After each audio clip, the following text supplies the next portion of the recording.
I might not be a lot of things, but being a man of my word is maybe one of those things I'm not. Even still, I made a video a couple months ago about searching for the edgiest manga, and at the end of it I said that if the video got at least 100 views, then I'll do another. Well, it did get 100 views, so here I am again to look at another edgy manga. In the comments of the last video, there were some interesting ideas that I liked enough, but I was looking at some manga translated by Nameless, the most explosive scale leader around. And there was a manga that caught my eye, and I had to take a look at it, especially considering that Detective Pikachu came out sort of recently. That's right, today I'm going to be looking at Dorei Yuugi, or Slave Go, or what would happen if you took the Pokemon out of Pokemon Go and replaced it with something even better? People. Or not better, because that's a bad thing, right, YouTube?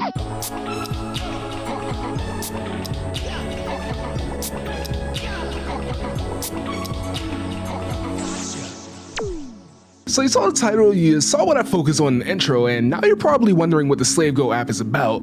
Due to that, I'll start off taking a little time to explain how the app in the manga works, because the explanation of it is pretty scattered throughout, and then I'll talk a little bit about the plot of the manga. So Slave Go itself is pretty simple, but the backend has a crazy amount of depth to it. First of all, this is an exclusive club. To get in, you need either a truckload, a manchload of money, or to get lucky and get selected by society, but more on them in a second.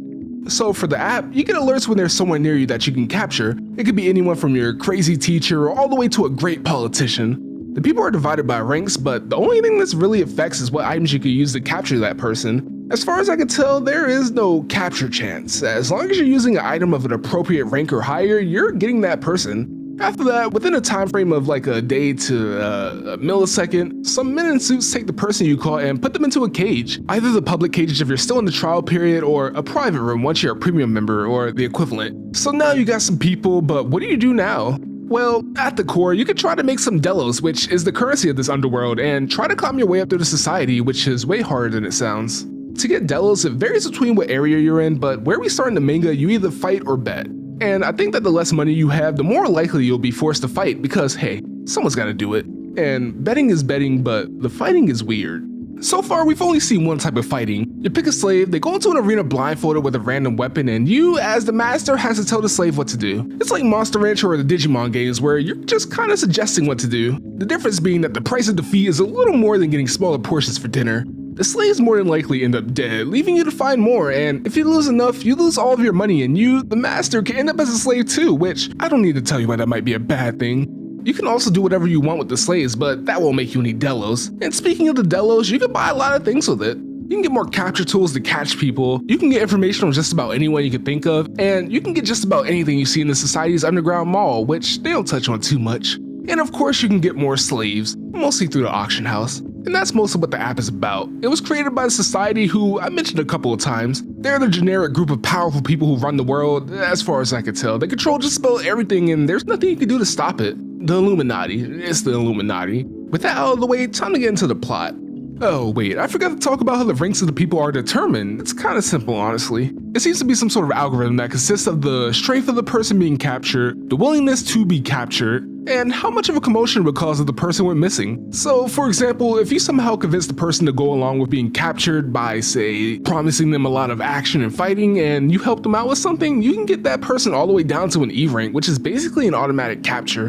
And I don't think it matters at that point how much of a commotion it would cause if that person went missing. Honestly, they don't go too deep into it, and it seems to function based on plot convenience. For example, the MC catches a politician really early in the story before all the explanations happen, and he's only a rank C. They hand wave it off by saying he had a lot of enemies and his family relation isn't great, so it's not weird if he disappears, but I don't know, he's still a big politician, he should at least be a B. I think that aspect is a little bit weird. And that's not even getting into the fact that there's a lot of people who are slaves, like way too many. But I think that just shows how much pull the society has. Alright, so I talked a lot about the app, but you might be wondering what the actual story is about, so I'll talk a little bit about the first arc. The story is about this kid named Kai Ichihara whose parents were killed for some reason or another. One day, our Batman gets an email inviting him to a super secret special secret app, Slave Go. He starts it up and throughout the day he captures a couple of people, including his dick-ass teacher, a politician out of spite, and some bully who totally knows kendo. Eventually, all three of those people go missing, and since MC isn't a Dumbo, he realizes that this might have something to do with the app he downloaded from a suspicious email. Okay, he may be a little dumb. In the midst of realizing all this, wouldn't you know it, his childhood friend from childhood also goes missing, most likely due to the app, which gets confirmed almost immediately when he meets his handler Will. Boom, smokescreen. He gets knocked out and wakes up in a room being told that he has to do a slave fight, which is like a blindfolded Pokemon bum fight. Unfortunately for Kai, he sleeps a little too long and the fight already started, leaving him confused and unaware of the rules. This goes on long enough that his teacher gets the axe, or the sword. Probably can't show that though. Finally, he gets told how to play, and because Kai is just a good communicator, he gives some solid advice and scrapes together 2 wins. Which is good, because if he lost, he definitely would have been a slave for sure.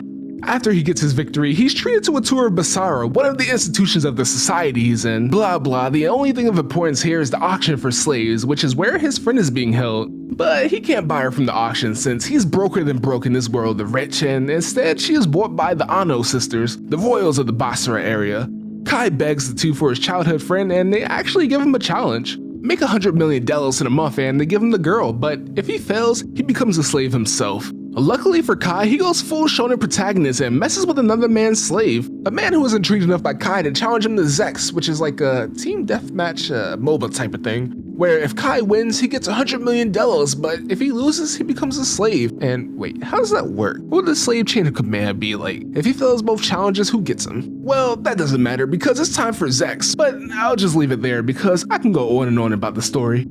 I talked about the app and a little bit about the story, so what's so edgy about it? Well, right off the bat, I don't think I need to explain why a super secret society that has a crazy amount of pull in the world whose main source of import and export is slaves is edgy. But they then take it further with that standard human nature crap you see in all these edgy manga. Everyone has a primal desire to enslave people, blah blah blah. Also, you can do anything to your slaves, and the nobles in this manga are depraved enough to do it. And believe me, they're not shy about telling you about it. In addition to all this, they really bring the MC down to their level, though not completely. Initially, he's so pure that in the dumbest part of the manga, he tries to tell the cops about the society, which obviously doesn't work. And at the end of all this, the slaves themselves are edgy. Well, it's more like the higher ranking the slave is, the edgier they are.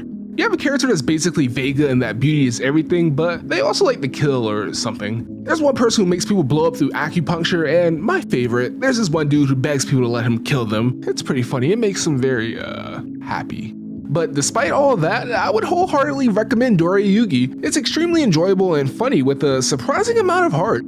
All the main characters are great, with the 2 best characters being the big muscle dinosaur guy and the gay Yakuza guy. They have way too many highlights and they introduce a level of chaos that will be missing without them, which is saying something in a manga that's about Pokemon Go but with people. It's even fun to see how the MC grows into a more competent person as it goes on. The manga isn't complete yet, and actually they're just getting into what actually happened with MC's parents, why he was chosen to be a part of Slave Go in the first place, and who in the world the girl on the roof is. There's a lot of entertaining twists and turns, especially in the first Zex, so I would recommend you check it out if I were you. Also, there's a kid with a shuriken fidget spinner, just wanted to point that out. Not much more to say than that. If you liked the video, be sure to like this video, and if you have something else I should look at in the search for the edgiest, leave a comment down below. I do read them all. There's only like 3 anyway. And if you like what we do here at Stunt Club Soda, make sure to subscribe and hit the bell so you don't miss a video. It really does mean a lot, but before you go hunting for Pokemon, not people, have a good day.